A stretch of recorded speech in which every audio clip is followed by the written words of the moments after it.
Welcome back to the rest of the story. I am in the combine. No, it's not running. I am getting ready, in the process of mounting the monitor and the globe into the combine. Globe's out there. Camera's kind of crooked here. Really simple setup. Put the monitor over here. This is the same monitor that goes in our planter tractor, 4640. Makes it really easy to keep track of all this information that we have. You see I got two cables here. As far as planting, population, and everything else we run through with the corn planter, and what we end up yielding going through those areas. Now, we're not running WAS anymore. We ran WAS in the combine last year, which combining, it's not that big of a deal as far as running on WAS. WAS is like, what, 14 inches worth of, it's accurate up to 14 inches from where you're supposed to be. So I mean, it's like the worst signal you could use, which for combining it wasn't the end of the world. But here's how it went down. The first year we got that 12 row, we ran a John Deere monitor on WAS. The planter had row shutoffs and everything else, but make sure it works. Oh, we got power.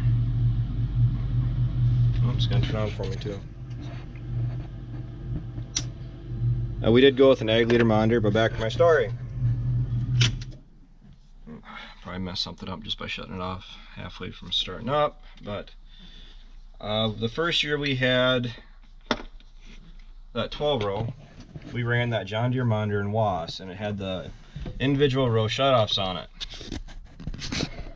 Planter worked great, the row shutoffs worked great. The problem is that with WAS, like I said, you're not running off of any fixed position, you're running purely off of satellites, and being how the accuracy is, what, 14 inches, or probably even worse yet, the row shutoffs, the line where they should be turning on and off when you're coming into your headland, was varying. So the first year we had some spots where we had a bunch of dead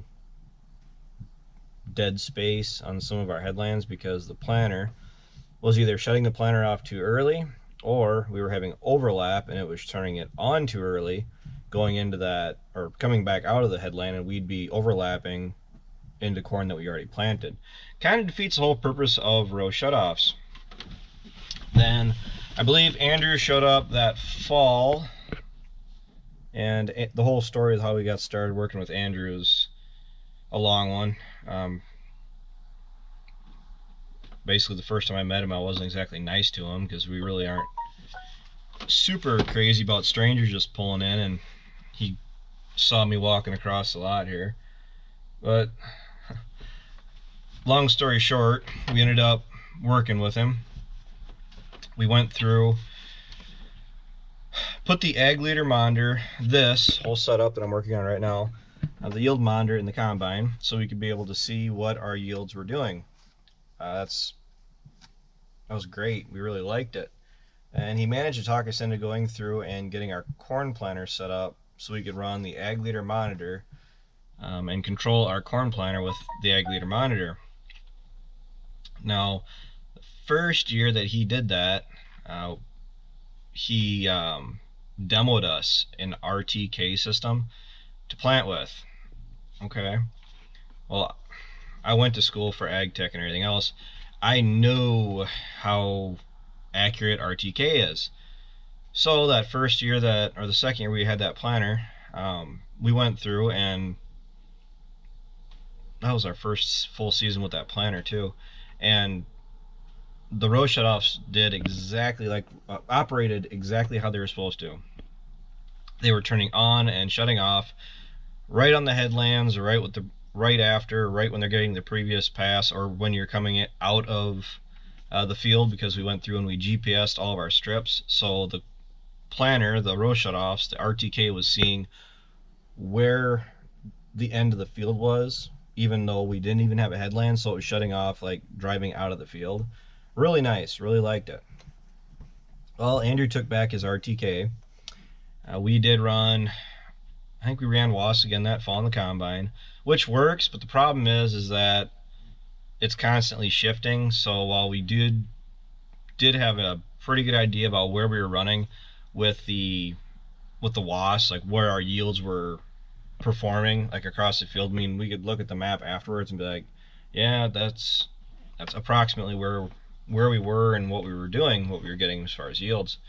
Now, seems how this year, this past spring, we didn't have RTK, and I knew I did not want to go back to WAS. Andrew offered us to go through, and it was an upgrade to TerraStar. Now, TerraStar is not fixed based. It is accurate up to 2 to 4 inches, I believe. I mean, fairly accurate. But the problem is that it's still based off satellite, and as we all know, I'm sure most people understand that satellites are constantly moving. So your point in the field is gradually shifting. Point in case, I planted this field out here, this 25-acre field. I set my AB points going straight back and forth, and by the time I started the field on the northern end of it, by the time I got to the most southern end of that field, I was shifting my line, I think up to like 10-15 feet, because your line is accurate with TerraStar up to 30 minutes, I believe. Now, I'm going off approximations here. That isn't concrete. Like, I can't quite remember exactly the exact numbers, but I think I'm pretty darn close. And to be honest, I was not impressed with TerraStar. TerraStar performed exactly as advertised. The problem is the reason I wasn't crazy about TerraStar is because Andrew messed up and he let us run with RTK. So I didn't like TerraStar. I wasn't 100% impressed with TerraStar, simply because it wasn't RTK. Now, going forward here, the reason we did TerraStar is because that is like a bridge. It's a halfway point to getting to RTK. We don't have all the extra, like the modem or anything in here to get us RTK accuracy, but at least TerraStar, it got us through, is the best way to say it. Now, going into next year, we can go through an upgrade to RTK for a couple thousand, which I know with current prices and everything, but at least it allows you to split up your costs. And we do have all of our crops do look really good this year. The planter worked okay. We had some issues with it early on, but between spraying and our stand looks great, our beans look great, our corn looks great. Haven't harvested anything yet. Well, as you can see, that's why I'm working on the monitor. And see if I can do this with one hand. Probably can't. These have the X-rams on the back. Excuse me, on the back of them. Works really great. I kind of, that Krone baler, referencing that, they brought down a heavy-duty 3 suction cupped mounted monitor, or at least that's what they had set up. It was X-grip, and you could use that for mounting that Krone monitor in the tractor. And I'm probably gonna go off of that and probably go buy my own mount like that, just so I can go through and maybe take out all these metal bars that we got in all the tractors. So like for the 76 and the 82, I can just put a suction cup mount and put the displays or the controller for like the anhydrous where I want it in the cab. Because like in the 82, that controller is right in my face, and when it's late at night, which by the time we're doing anhydrous, it's always late at night, or always dark out, and it's kind of a pain in the butt. Oh, sorry for the rough ride, guys. But at least it puts it where I can kind of see it with the dome light, because 9 times out of 10 those displays are those displays are kind of burned out because they're used by a bunch of people, not just us. So there we go. Am I getting you guys motion sick yet? There. So we got 3 monitors in here, as a matter of fact. Might be a little too much information going on, but the reason I went with the 2 cab cams and the ag leader monitor, well, the ag leader monitor speaks for itself, but the 2 cab cams, the reason we do that is because we used to have the backup monitor, which is currently up there, on this camera, but to see that you had to go through and select the different cameras. This is a cab cam, and I don't believe this one allowed us to do like the split screens, and to be quite honest, even if it did, I don't think you'd be overly impressed by it, because do you want to clean out the elevator mount? No, it's gonna do it anyway. Because I lost my train of thought. We want a full screen for backing up and watching the grain tank. The way we have this one set up is the camera up in the grain tank. Dad's got it figured out to an art now that he knows where the grain is in relation to the camera, as to how full he is getting, because these grain tank extensions are kind of finicky. They're hard to exactly know where you're at in the tank, grain level wise, and you don't really want to cause a cab corn situation, or cab soybean situation. Now this is our globe, ag leader 6500. Now this is TerraStar activated, and I know I could have had this done in like 5 minutes, but I thought I'd bring you guys along. All I did for this, seems how this globe has a magnetic mount on it, and I did it on 4642.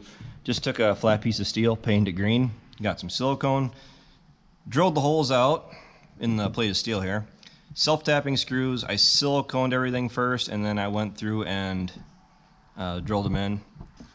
Kind of, maybe it's too simple, but sometimes if it works, it works. So sit you guys down for a second. Sorry about that. There. How's that? The globe is set conveniently right behind the aux beam, because the aux beam is really handy. I impressed one of my landlords with that one year. It's been 2 or 3 years ago now. We mounted this aux beam up because the standard cab lights on these combines are terrible.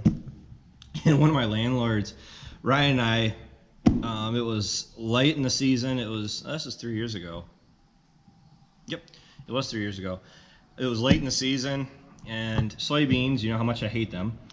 They got wet on us, or they collected moisture, and they just wouldn't dry down. So we were about 20 miles away doing corn, and the weather cleared up. We had some blue, clear, sunny skies that we have outside right now, and we had an aha moment and realized, hey, we should be doing soybeans right now. So we dropped the corn head, headed over, and started cutting beans, and we didn't get started till like 4 o'clock in the afternoon. And when it's late in the season, I think we're talking like the last week of November. No, I think that was like the 3rd week of November, close enough. We went and harvested beans till midnight. That was the year we had the New Holland. And what we ended up doing, we filled up all the carts, all the grain wagons, and Ryan took that New Holland home later at night. I mean, that was a nice tractor. It was a nice road runner.